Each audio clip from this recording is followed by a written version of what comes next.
नमस्कार। भोजन संवाद में आपका स्वागत है, अभिनंदन है।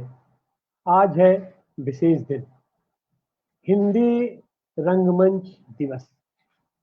3 अप्रैल 1868 को पहला हिंदी नाटक खेला गया था बनारस की धरती पर। हमारा कैंटोनमेंट का इलाका है, वहाँ एक मकान हुआ करता था। बाद में उसको नाच घर की संज्ञा दी गई। उसमें हमारे हिंदी के वरिष्ठ साहित्यकार, नाटक या जो भी कहिए, आधुनिक हिंदी के प्रणेता भारतेंदु बाबू हरिश्चंद्र ने उस नाटक को किया था और उसमें उन्होंने भूमिका निभाई थी। पहला नाटक था जानकी मंगल। जानकी मंगल में उन्होंने स्वयं भूमिका निभाई थी लक्ष्मण की। उसके तहत आज का दिन हम हिंदी रंगमंच दिवस के रूप में मनाते हैं। लेकिन इतने दिनों के बावजूद, इतना दिन बीत जाने के बावजूद, इतनी सारी विधाएं आई हैं, इतना वैज्ञानिकता उसमें आई है, और ये सबसे पुरानी हमारी नाट्य विधा है संप्रेषण का। इससे बड़ा और कोई माध्यम है नहीं। जनता आपस में एक दूसरे का मनोरंजन कहिए, या एक दूसरे की भाव भंगिमाओं को समझने की बात कहिए, या जो भी संप्रेषण की चीजें हो सकती है, इसमें सबसे महत्वपूर्ण विधा है हमारा रंगमंच नाट्यशास्त्र। नाट्यशास्त्र आज की तारीख में इतना विकसित हो गया है, होता जा रहा है। लेकिन उसके बावजूद भी हमारे यहाँ अपने धरोहरों के प्रति कोई सजगता नहीं है, कोई संचिष्टता नहीं है। फल यह हुआ है कि वह जो नाचघर जो ऐतिहासिक होना चाहिए था, आज की तारीख तक हम लोगों के बार बार कहने के बावजूद बनारस में तमाम नाट्यकर्मी हैं, तमाम नाट्य संस्थाएं हैं, तमाम लोग यहाँ से निकल करके और बम्बई से लेकर के दुनिया के पैमाने पर अपनी यशोगाथा फैलाए हैं, लेकिन हम उसको संरक्षित नहीं कर पाए। आज हम उसी के संदर्भ में बात करने के लिए उपस्थित हैं। हमारे साथ हैं वरिष्ठ नाट्यकर्मी, देश की सबसे पुरानी संस्था भारतीय जन नाट्य संघ के राष्ट्रीय सचिव शैलेंद्र कुमार जी। शैलेंद्र कुमार जी, आज हिंदी रंगमंच दिवस पर आपका और अपने सारे रंगकर्मियों का स्वागत करते हैं, अभिनंदन करते हैं, उनको बधाई देते हैं, शुभकामनाएं देते हैं। आज के दिन को आप कैसे याद करेंगे? सबसे पहले तो विश्व हिंदी रंगमंच दिवस का सबको बधाई, आपको भी, और वो तमाम लोग जो सुधी दर्शक हैं, और दर्शकों से ही जैसे रंगकर्मियों का काम चलता है, इसलिए रंगकर्मी को बाद में याद कर रहे हैं। तो रंग क्षेत्र में सक्रिय लोग और तमाम सुधी दर्शक जो हैं, उनको हिंदी रंगमंच दिवस की बधाई। आपने जैसा कि बताया कि जैसे भारतेंदु की जो नाट्य परंपरा रही है, उस नाट्य परंपरा में हर नाट्य परंपरा अपने मूल चरित्र में जो है से संवाद के साथ साथ कुछ कहने की कोशिश और अपने को एक्सप्रेस करने का तौर तरीका होता है। जहां तक प्रेमचंद, ये भारतेंदु जी के जहां नाट्य का मंचन हुआ था, उस जगह की उपेक्षा का प्रश्न है, तो बौद्धिक रूप से दरिद्र और सांस्कृतिक चेतना से शून्य सत्ताधारी जब आपके देश में बैठ जाते हैं, तो वो किस लिए उसको संरक्षित किया जाए। वो कह सकते हैं कि वहां पे एक अच्छा सा मॉल होगा, अच्छी सी एक्टिविटी हो सकती है, उस जगह कीमती जगह को बर्बाद न किया जाए। तो कीमती जगह है कि वो जहाँ मॉल है, जहाँ रिक्रिएशन है। इसी तरीके से आपने काशी कॉरिडोर के नाम पर जैसे काशी की सारी परंपराओं को ध्वस्त हुए देखा, तो उनसे आप ये उम्मीद नहीं कर सकते हैं कि वो इतने बौद्धिक रूप से सजग और चिंतनशील होंगे कि अपने देश की परंपराओं का स्मरण करेंगे। वैसे भी इस देश की परंपरा के निर्माण में उनकी कोई भूमिका नहीं है। अगर आधुनिक जो सांस्कृतिक इतिहास है, साहित्य का जो इतिहास है, उनके वंश परंपरा से आने वाले लोगों का सर्वथा वहां अभाव है। तो इसीलिए उनके लिए ये न संजोने की चीज है, न सहेजने की चीज है। बहरहाल, मैं आपसे कहना चाहता हूं कि नाटक जो है वो दुनिया के सबसे पुरातन विधाओं में से, एक्सप्रेशन की जो सबसे पुरातन विधाओं में से एक है, और नाटक कई किस्म के उद्देश्यों की पूर्ति करता है। ये उद्देश्य क्या क्या है और कैसे नाटक देखा जाए। कुछ लोग सोचते हैं कि नाटक स्वांतः सुखाय है, लेकिन सिर्फ स्वतः सुखाए नहीं है। कुछ लोग समझते हैं कि कला जो है वो कला के लिए है, कला की मर्यादा की स्थापना, उसके उच्च मानकों को हासिल करने की कोशिश हर कला का काम है। कुछ लोग समझते हैं कि कला जो है वो जनता से संवाद करने की इच्छा का दूसरा नाम, लेकिन मुझको लगता है मोटा मोटी तौर पे कला अपने समय के का जो है सो एक समीक्षात्मक मूल्यांकन है, और इस मूल्यांकन की प्रक्रिया में आप अपने समय के साथ संवाद करते हैं, लोगों के साथ संवाद करते हैं, और इस संवाद के जरिए से जो कुछ भी मनुष्य के अंदर श्रेष्ठ और सुंदर है उसका आवाहन करने की कोशिश करते हैं। तो ये जब कोशिश आप करते हैं तो ये सत्ता के लिए हमेशा चुनौती की बात हो जाती है, इसीलिए कि कला आत्मिकता के जिस धरातल पे खड़ी होती है वहां खड़ा होके वो सार्वभौम सौंदर्य की बात करता है, और डिस्पैरिटी, भूख, दरिद्रता, गुलामी, ये सारी की सारी चीजें जो हैं असल में लोकद्रोही तो हैं ही, मानव द्रोही भी हैं। तो कला जैसे मनुष्य से जब प्रेम करना सिखाता है तो सत्ता के साथ जैसे उसका पुरातन बैर जैसे अपने आप उपस्थित हो जाता है।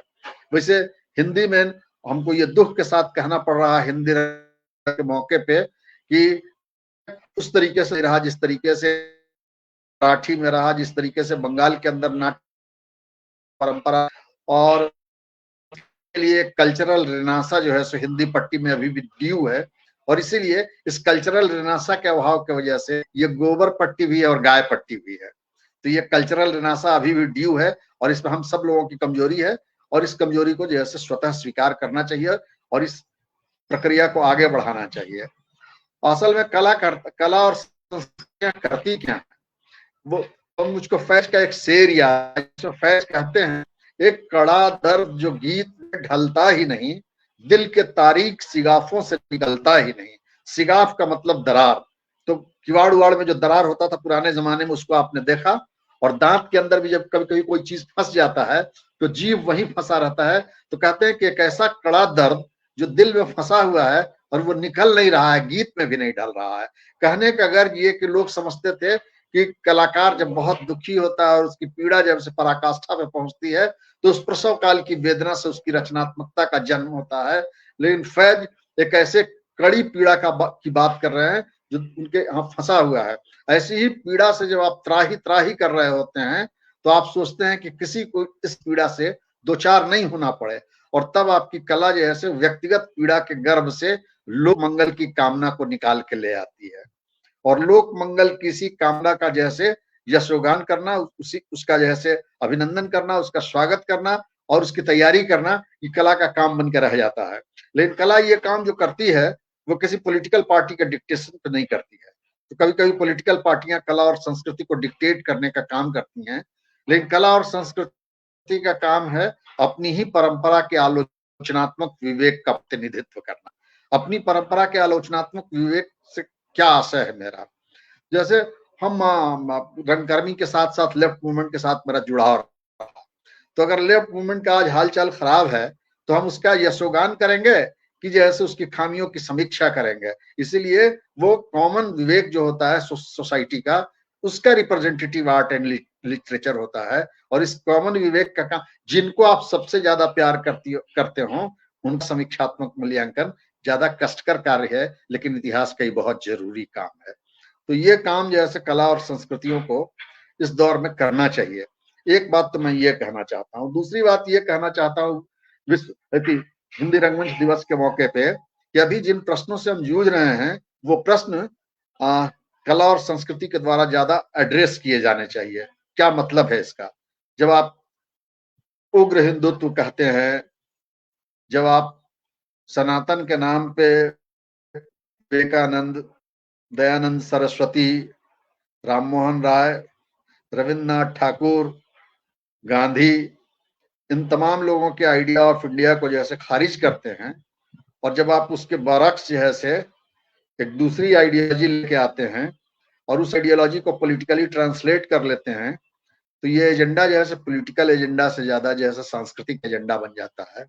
और इसीलिए इतिहास के कभी कभी गंभीर क्षणों में जो पॉलिटिकल है उसको एड्रेस करने के लिए सांस्कृतिकता की बहुत जरूरी पड़ती है। लेखक, कवि, कलाकार, नाटककार रंगमंच दिवस के अवसर पे है कि अपने इस युग दायित्व का निर्वाह अगर सिर्फ पॉलिटिकल फोर्सेज के भरोसे बचाया नहीं जा सकता है। आइडिया ऑफ इंडिया के डिफेंस में सब लोगों को आके खड़ा होना पड़ेगा। तो ये जो, और हमारे पास ये परंपरा हिंदी में कम रही हो भले, लेकिन जैसे इस देश के अंदर भवभूति जैसे नाटककार हुए हैं संस्कृत के बड़े, जो उत्तर रामचरित्र मानस में राम सीता के संबंधों का जैसे समीक्षात्मक मूल्यांकन का साहस अपने अंदर पाते हैं। तो जब सारे लोग नतमस्तक हों तो सबसे ज्यादा जरूरी है कि अपने अंदर ये साहस पाना, और इस साहस के लिए जैसे प्रतिबद्ध कलाकार की हैसियत से खड़े होना, और उसका जो पेमेंट है। तो अभी जो पॉलिटिकल माहौल है देश के अंदर देख ही रहे हैं, इलेक्शन जैसे हमारे माथे के ऊपर है। इस इलेक्शन के गुजर जाने के बाद जैसे कला और संस्कृतियों के लिए स्पेस बचेगा कि नहीं बचेगा ये मालूम नहीं है। इसीलिए हर तानाशाही पुस्तकों से, कला और संस्कृतियों से डरती हैं, इसलिए कि वो जैसे उनके आगे शीश नवाने से नकार देती हैं। और प्रेम जो है, जो मनुष्य का सबसे उदात्त और हवल भाव है, वो प्रेम जो है आपको बीइंगनेस में ला देता है। हमको एक शेर याद पड़ रहा है हबीब जालिब का। हबीब जालिब यूं तो अपने कलाबी जैसे तरानों के लिए जाने जाते हैं, लेकिन उनका एक बड़ा प्यारा सा शेर है, मुझको बहुत अच्छा लगा। उसमें वो कहते हैं कि किस्सा जब हौले सुरों में यूसुफ जुलेखा का चलता था तो चाक सीनों के सिलने लगते थे, कसर साहों के हिलने लगते थे। तो यूसुफ जुलेखा के किस्सा से सीने के चाक सिल जाएं ये बात तो समझ में आती है, लेकिन सुल्तान का महल क्यों हिल रहा है? सुल्तान का महल इसलिए हिल रहा है कि प्रेम आपको बीइंगनेस में ला देता है, आपको ऐहिकता बोध में ला देता है, और जैसे अपने नहीं होने का, अपने नथिंगनेस के बोध से जैसे बीइंगनेस के बोध में जब वो ट्रांसलेट कर देता है तो आप जीवित बीइंग हो जाते हैं। और जीवित बीइंग जैसे हमेशा आजादी की खोज करता है, समता की खोज करता है, जैसे असुंदर चीजों से टकराने की कोशिश करता है, इसे वो लड़ता है। अब देखिए ना, मीरा जैसा राणा शाही को धत्ता बताते हुए निकल पड़ी।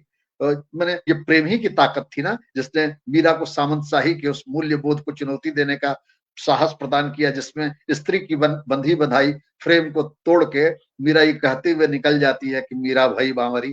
तो मतलब कला और संस्कृति की ये जो ताकत है, ये बड़ी तगड़ी ताकत है, और इसी ताकत से जैसे हमेशा तानाशाहियां डरा करती हैं। और इसीलिए सबसे पहले किताबों पे प्रतिबंध लगाए जाते हैं, गीतों पे प्रतिबंध लगाए जाते हैं। और ये गीत तो जैसे उसके फॉर्मल तरीके हो गए व्यक्त करने के संस्कृत, लेकिन जब बाह में बाह डाले लड़कियां जैसे पार्कों में और लड़के घूमते हैं तो वो भी एक तरह के ऐसे ही बीइंगनेस के बोध से ग्रसित होते हैं, जो अपने समय के तमाम तरह के दुख दर्द को धत्ता बताते हुए जैसे सड़क पे निकल पड़ते हैं। और सड़क पे निकला हुआ ये नौजवान आदेश फॉलो करने से इनकार कर देता है, और हिंदू जो मिलिटराइजेशन की इनकी कोशिश है, इस कोशिश के खिलाफ जो है वो खड़ा हो जाता है। इसीलिए मनुष्य के रसबोध की रक्षा करते हुए, उसके सौंदर्य चेतन को परिष्कृत करते हुए, अपने समय के इतिहास के साथ संवाद करते हुए, कला और संस्कृतियां जो हैं वो पीढ़ियों का निर्माण करती हैं, और ये वो मूल्य बोधों का निर्माण करती जा है। रहा है। संस्कृति जैसे मूल्य बोध क्या है?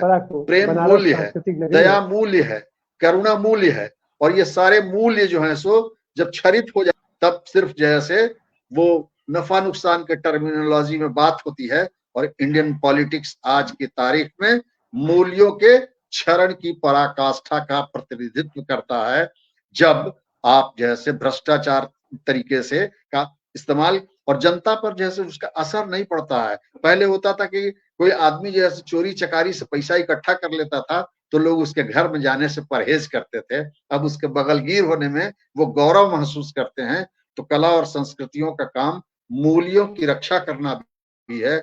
मूल्य नहीं बचेंगे तो पिता नहीं बचेंगे, पुत्र नहीं बचेंगे, भाई नहीं बचेंगे, बहनें नहीं बचेंगी, और ना ही समाज में नैतिक बंधन बचेंगे, जिसको मॉरल अथॉरिटी कहते हैं, जिस मॉरल अथॉरिटी के गर्भ से गांधी पैदा हुआ है।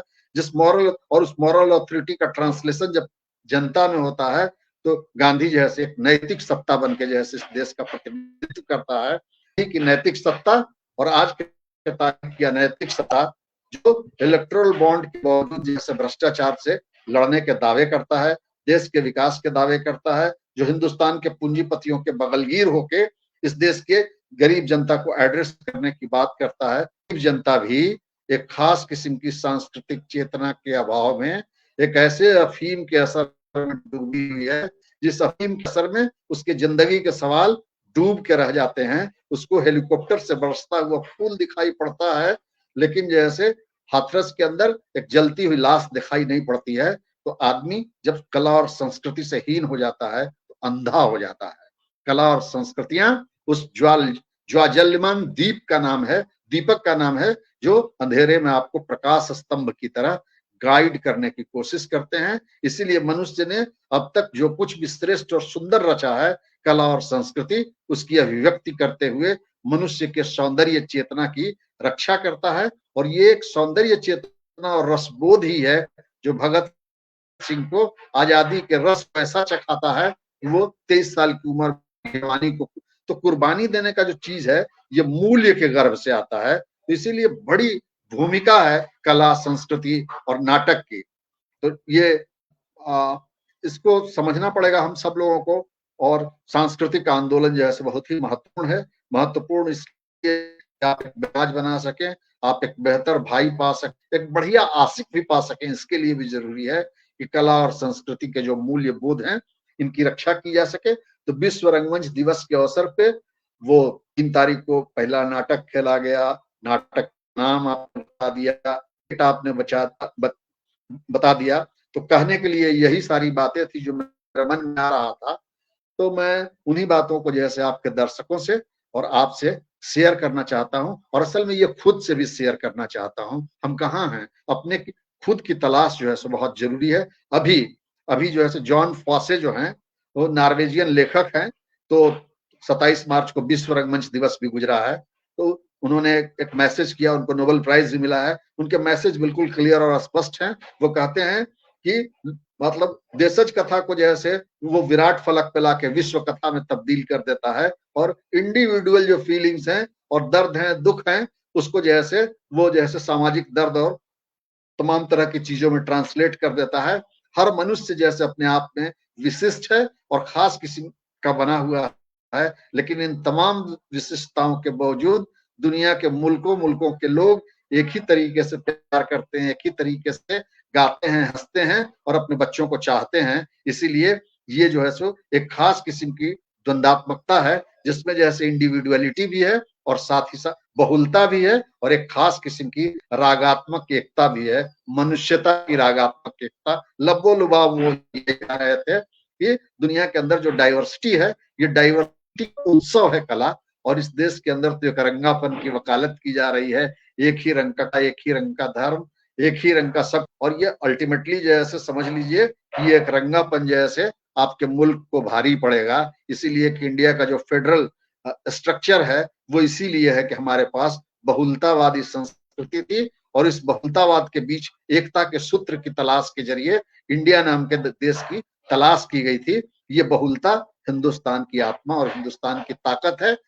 इसका दामन अगर हमारे हाथ से छूट गया तो एक एक करके दक्षिण, उत्तर, पूरब, पश्चिम सब छूटते चले जाएंगे। और जिस हिंदुस्तान से मोहब्बत के आप दावे करते हैं, असल में आप उसके कब्र को खोदने की तैयारी कर रहे हैं। तो ये कुल मिला के जो मसला है, वो मसला इसी बात का मसला है कि कला और संस्कृति के जरिए से भारतीयत्व का बोध, आइडिया ऑफ इंडिया की तलाश, मनुष्यता की तलाश, मनुष्य की रागात्मक एकता की तलाश, मनुष्य के निजता की हिफाजत, मनुष्य के सामुदायिक, मतलब ये बहुत ही डाइवर्स है।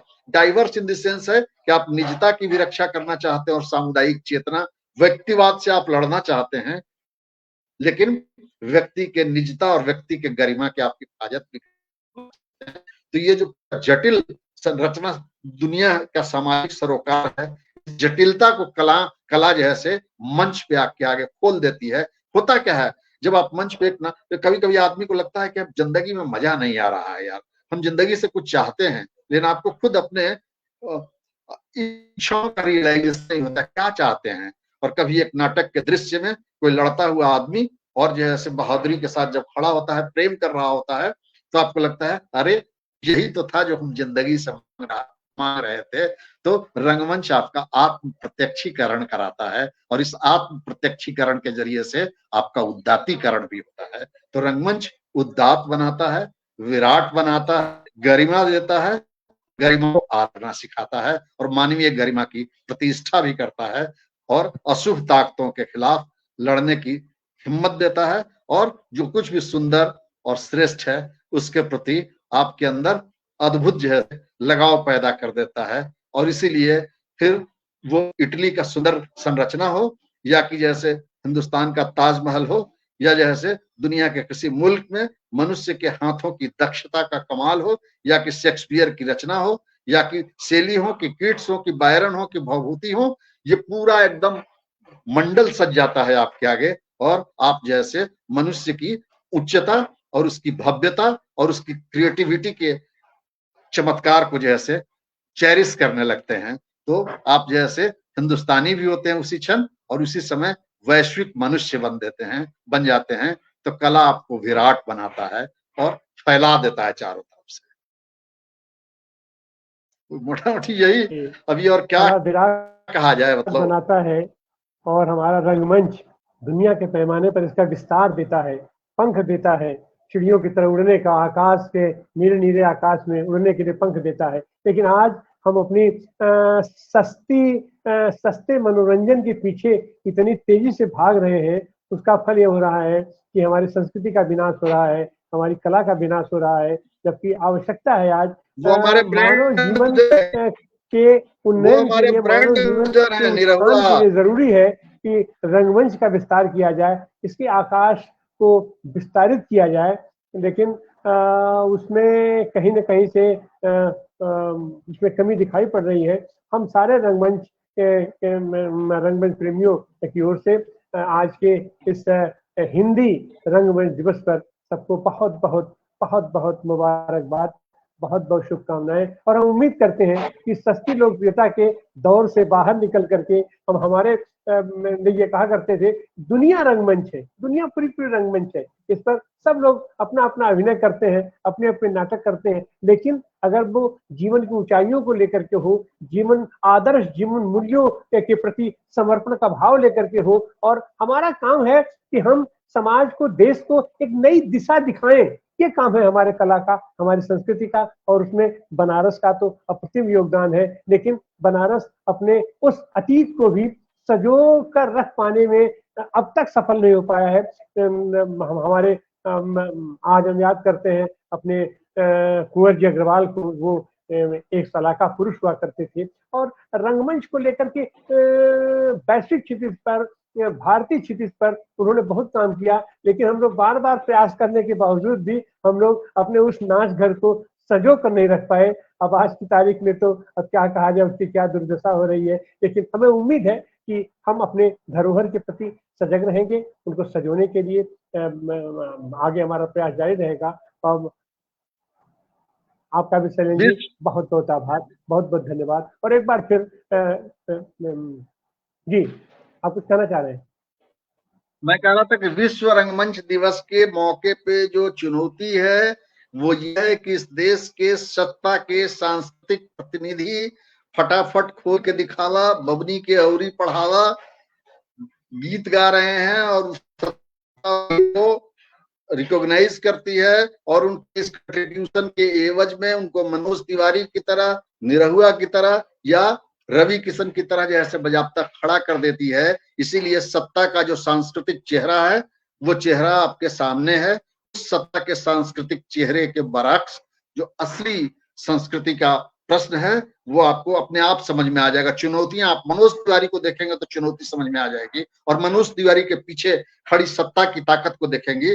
वो भारतेंदु का जैसे वो स्मृति स्थल जैसे उपेक्षित रहेगा, लम्ही बर्बाद रहेगा, लेकिन बबनी को औरी पढ़ावा, बबनी के लागल बस शहर का हवा।